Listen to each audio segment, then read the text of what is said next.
I went to bed early. I missed some of the action last night, but good NBA game.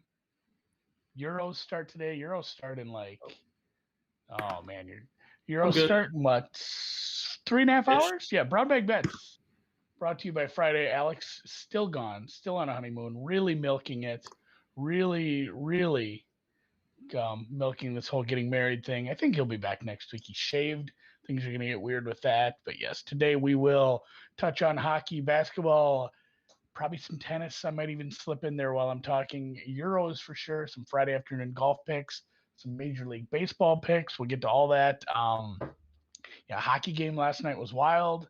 The Bucks won a really ugly one. Like if you're a Bucks backer, Bucks series price holder, series price looker at her, I'm not 100% sure. I feel great about that. That's like about as bad as the Nets could play, and they just barely eked one out.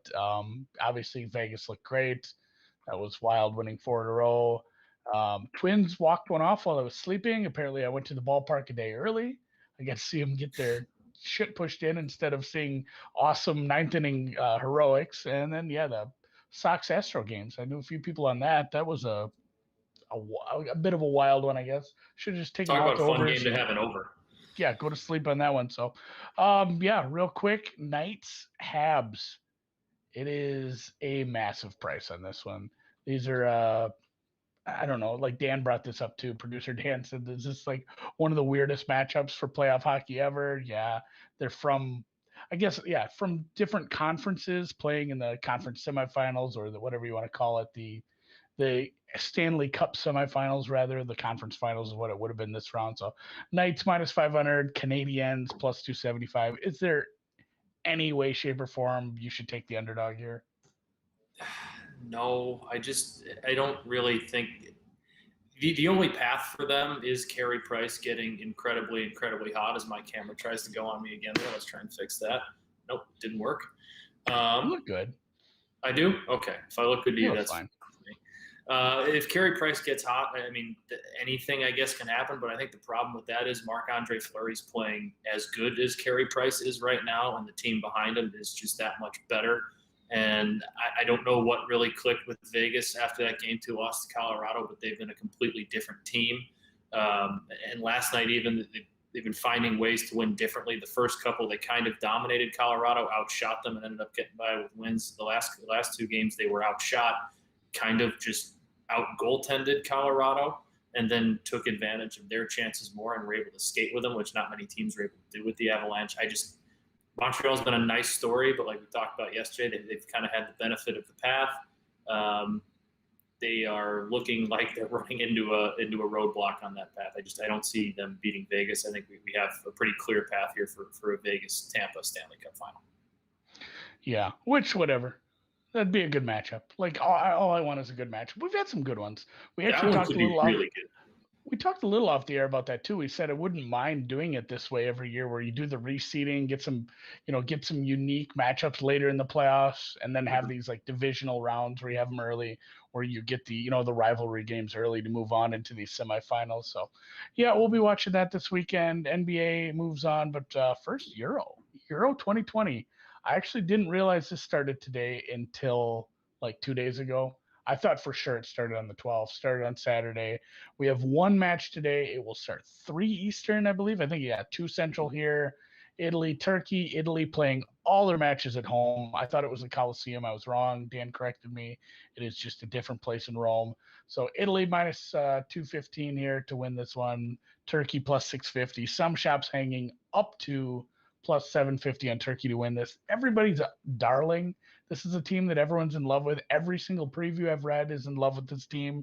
I feel like going against that team sometimes, but I did, I went back, looked at some of the results. They're playing well, but it's an awful tough place to play at Italy, at home. Italy's, I mean, they've played just as well too. They're one of the, I think, fourth or fifth favorite up there too. So I ended up with just kind of a hopefully a cagey match. I am going to bet every single Euro match. Love that. I'll say that right now. I absolutely will be doing that. I did it for Women's World Cup, I think. I did this for Men's World Cup maybe a couple times ago. It never really turns out that well. I do have a couple futures that I'm not super proud of, but yeah, first half under 0.75. If anybody is super unfamiliar with not fractional, but Asian handicap here. Basically, if there's one goal scored in the first half, you lose half your bet. It's essentially you're making two bets. One is under a goal, one is under a half a goal. Average them out, you get 0.75. So if there's one goal scored, you will lose one half of your bet. You will push one half of your bet. So it's a half loss, half push. If it's scoreless going into the half, you actually will win both. And obviously, if there's two goals scored or more, everything loses. So hopefully, yeah, cagey start to this with I'm probably ending up looking at maybe a second half over if I do get this to win. If you win, you might as well just roll it right in the second half. So hopefully we're looking at a Italy 2-0, but all the goals scored in the second half. That's where I'm at with this one.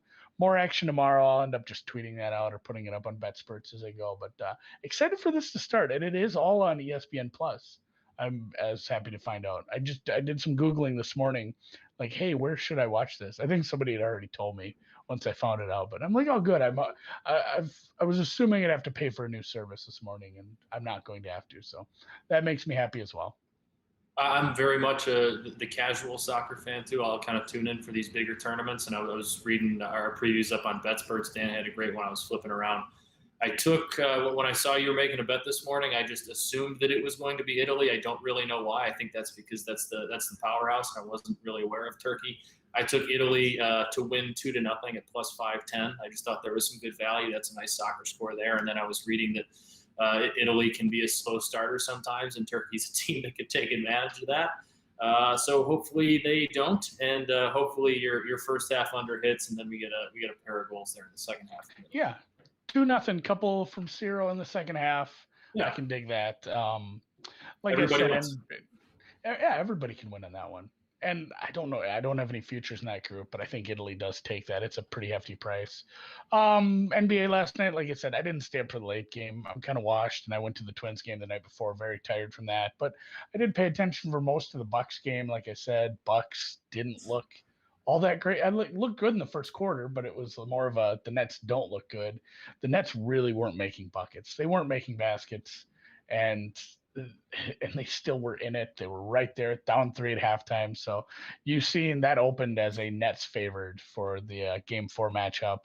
That total opened a little high too. I know some people that piled on that under, but for tonight's Friday night action, we have Sixers favored slightly over the Hawks, -1.5.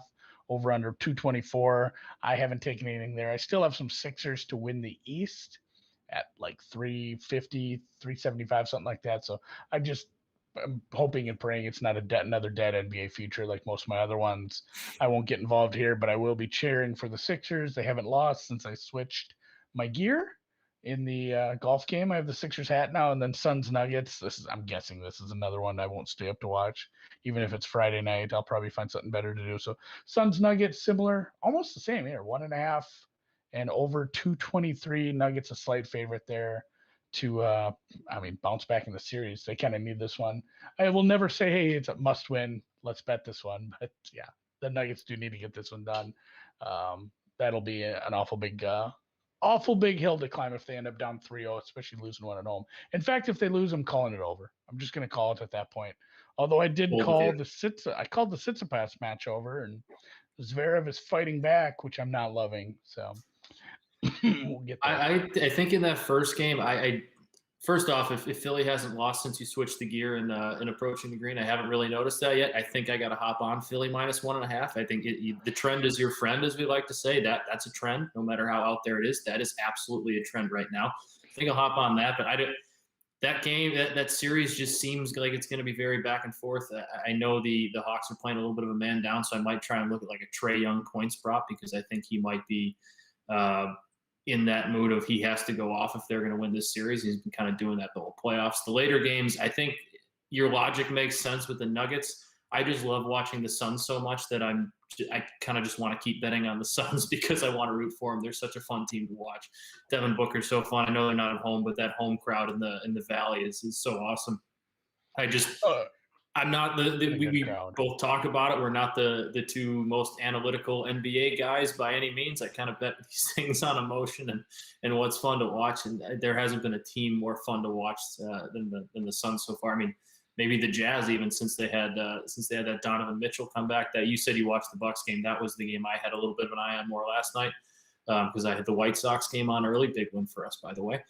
But Donovan Mitchell was just awesome again, and that series seems like it could be going downhill quickly. Yeah, and somebody looks like Clint in the chat is also on that under tomorrow in the. I got see a lot of my NBA I played early just based off what other people are saying, who I trust. I did play a little under 230.5. And it looks like it did drop. It'll probably continue to drop. So that is kind of the look there. You can only adjust the line so far. Obviously, we're not gonna see another game like that where there's like 160 points, but for sure 229, 230 is a bit high. It was like basically like a 2-on-2 game last night. If you watched, like there was you look at the box scores, Middleton and Giannis I think combined for like 70 of the 86 or something like that, or even like 68 of the 86. And then Durant and Kyrie combined for like 60 of the Nets 83. It was basically just those guys playing 2-on-2.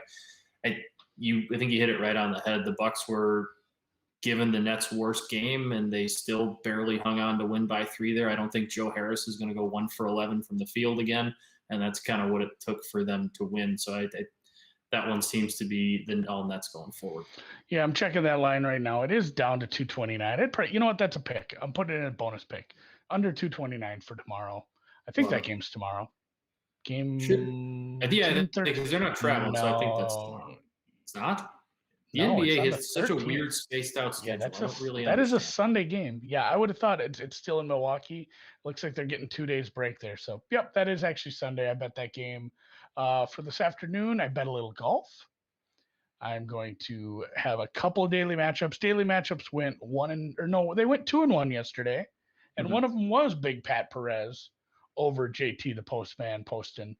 I played that yesterday. I liked how he looked. I loved how Poston looked. He looked bad. And they didn't adjust the price on this at all. It was -110 yesterday. Oftentimes you'll see the same matchup 2 times in a row if guys finish similarly. If somebody didn't have an awful round or something and they need to realign this thing, you'll see the same matchup. I played the same matchup 3 days in a row one time at a tournament, same 2 guys. So Pat Perez over Poston again. My numbers haven't changed. I have my feelings, my sentiments. Nothing has changed about this. I will just play this again if they're not going to adjust the price on this. And then Bronson Burgoon, Texan over Patrick Rogers, getting a dog number here. This was actually over +110 at one point. I know a couple other guys have played this, but just a numbers play. I don't really have much to say about Bronson Burgoon. I couldn't identify him from a photo of him. You don't have an in-depth analysis of Bronson Burgoon for us, Andy? Bronson Burgoon, no, he's from Texas. That's all I can tell you. This is sorry to be boring, but strictly a numbers play. Getting him at +108 versus Rogers. Rogers, the guy I've bet against quite a bit here and there. So hopefully some spotty play this afternoon. And it is looking like the weather is ticking up. And by ticking up, I mean getting worse. The wind is what's ticking up. So we might see some problems with these afternoon waves. If you think you can identify some golfers that play really shitty in the wind, maybe somebody to take a look at fading this afternoon, because there are still quite a few men that have to tee off yet. It's getting nasty here down in Congaree, which is in, Conway. I'm trying to think, Conway, South Carolina. So just those 2 today. I will post anything else I have later on if I end up with some Saturday plays, which I probably will. It's going to be a lay-low weekend. I'm going to take Bronson Burgoon then too. Let's make that a pick because I can't not bet on a guy named Bronson Burgoon, especially if you're on that side. So let's get in on that one together. Yeah, I had to look him up. I'm like, God, he could be from anywhere in the world. Like when I looked, I'm like, I was 90% sure he was American, but I'm like, God, what a weird name. So I don't think I've ever backed him before. It's going to be the first time, and we'll start with we'll end with some MLB because you're going to be mad at me for being a homer here, aren't you? Well, yeah, if nothing else, you have a favorite team. I do have a favorite team, and I'm going to ride with them. The White Sox are -1.5 in Detroit. They just took 3 out of 4 in Detroit. The lone loss did come with Lucas Giolito on the mound, so I would expect that's something he probably wants to. The lone loss came with Giolito on the mound. He let up 4 solo homers. I'm not too worried about that happening again. They're going up against the lefty and Tariq Skubal, who they kind of got to a little bit, just couldn't come up with some big hits with runners in scoring position when they needed to. The White Sox -1.5 against the lefty is never really that bad of an idea. Lucas Giolito over the 7.5 Ks at -121. He has double-digit Ks in 3 of his last 4, gone over that total in 3 of his last 4, double-digit 2 of them. He had 9 against the Tigers on Saturday. I will always lean towards taking the Lucas Giolito over in Ks no matter how he's pitching. And then the Astros minus the 1.5 against the Twins. Not just trying to fade the Twins, Andy, but if you look at that pitching matchup, I know. Astros, Jose Urquidy has a whip at just over one. Matt Schumacher's throwing for the Twins, and his ERA is up over 7. The Astros offense is coming off an 8-run performance, and then they're kind of clicking at this point. I know the Twins had that big win last night, but give me the Astros in that pitching matchup, laying the 1.5 or close to even money.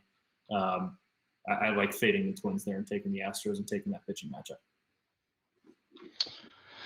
Yeah, I guess whatever. I don't give a shit. Twins suck this year. Not a big deal. You like the White? You need the White Sox win to win this week, right? This week. Yeah, I do. I do have the White Sox in my Survivor League, and somebody from the chat has Tariq Skubal over 6.5 strikeouts as a bet.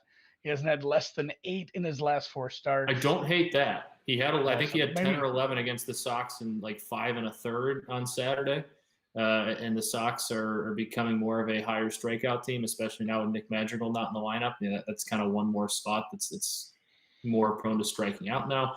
I don't hate that bet. I still think the Sox will get their runs. Plus, that Tigers bullpen is just not good. Yeah, Skubal could be fine, and then bullpen can give up 6 or 7.